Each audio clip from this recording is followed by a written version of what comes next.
tenia 1 any. Primer van viure 2 anys a Castellbell i després 7 anys a Guardiola de Bégueda, fins que es va establir definitivament a Manresa. Actualment la Hakima té 2 fills. El seu marit està a l'atur i ella treballa fent traduccions per Vages per a tothom. La Hakima té molt bon record de la vida que feia al Marroc. Ella serà l'encarregada de desmentir-nos dels molt típics que solen associar-se a les dones de cultura musulmana. Almenys, coneixent-la a ella, podem assegurar que no sempre són veritat.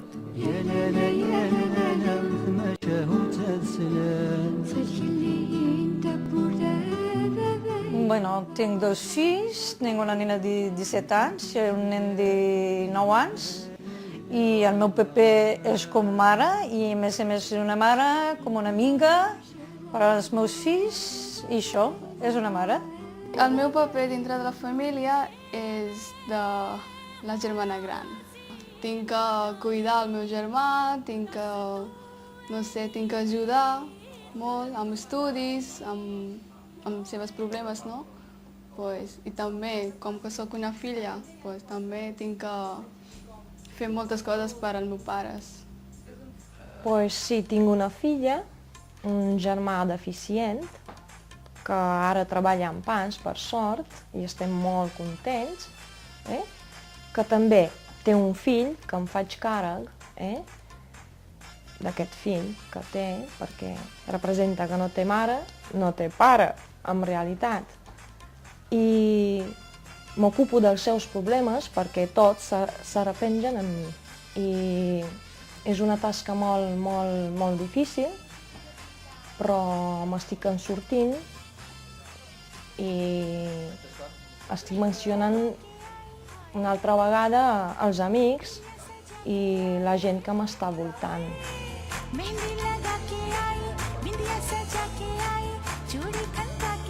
Ho trobo més difícil, el paper de la dona, perquè la dona aquí treballa. I, clar, no té tants de temps per dedicar als fills.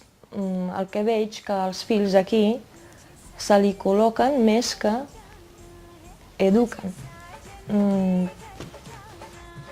És la meva opinió i no sé si estic equivocada, però el fet que parlo de les dones d'aquí i inclosa jo mateixa, perquè moltes vegades he sentit com a frustració de no poder atendre la meva filla, sobretot, i clar, ha estat col·locada, diguéssim. Jo no he pogut fer de mare i m'ha dolgut moltíssim. Aquí massa llibertat per als nens i hi ha poc respecte amb els fills per als pares, volia dir. No hi ha tant respecte com vivia jo abans al Marroc, com era amb els pares i tot això, és molt diferent. Aquí els nens volien llibertat, fent tantes coses que allí també ho fèiem, però sempre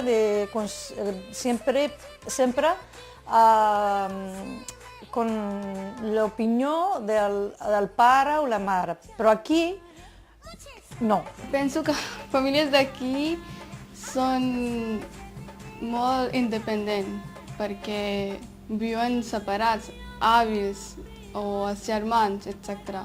En canvi, a la Índia, tota la família viu junta. La Mani té 18 anys i va néixer a Delhi, la capital de l'Índia, però els seus pares provenen de la regió de Punjab, al nord del país. La Mani té un germà més jove que ella. Fa només 4 anys que van arribar a Manresa directament des de l'Índia. El seu pare ja feia temps que ell havia vingut a treballar, després de passar 10 anys a Alemanya.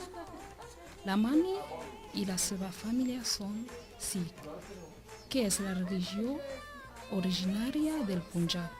De tant en tant viatja al seu país d'origen on es retroben amb el parent que han deixat allà. Tot plegat participen en algunes de les celebracions principals de la religió sikh, ja sigui al temple o a casa dels seus tiets.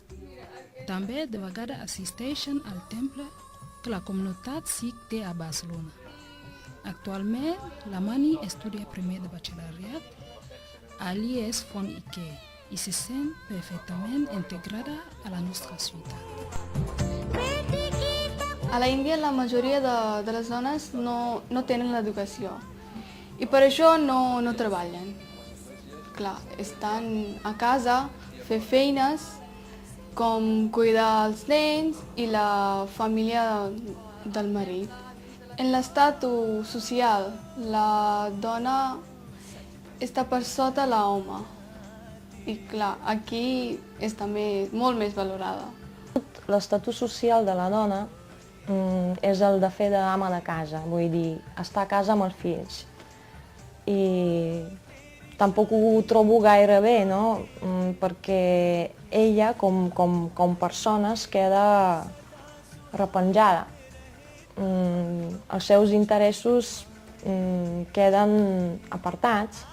Bueno, yo pienso que el Marroc es como, bueno, es como una dona más, volia dir que no hi ha diferència. Hi ha, bueno, perquè hi ha també hi ha presidenta, hi ha ministra, hi ha maestra, hi ha dit tot, volia dir. I valorada, pues, jo crec que, no sé, perquè encara ara al Marroc la dona, si treballa la dona i l'home, es cobra el mateix, però aquí no.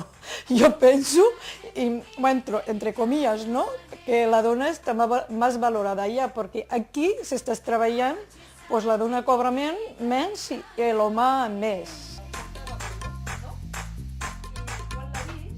I jo, al meu treball, perquè bueno, mai he sentit discriminada aquí, ni allà tampoc, perquè tampoc treballava allà. Però el que estic dient és això, és el sou. Per exemple, que aquí la dona es cobra menys i l'home es cobra més. És així, és correctament que les dones estem discriminades, no només la dona estrangera, però també la dona d'aquí. Al principi sí, però no per fet de ser dona, sinó per fet de ser dona estrangera. O sigui,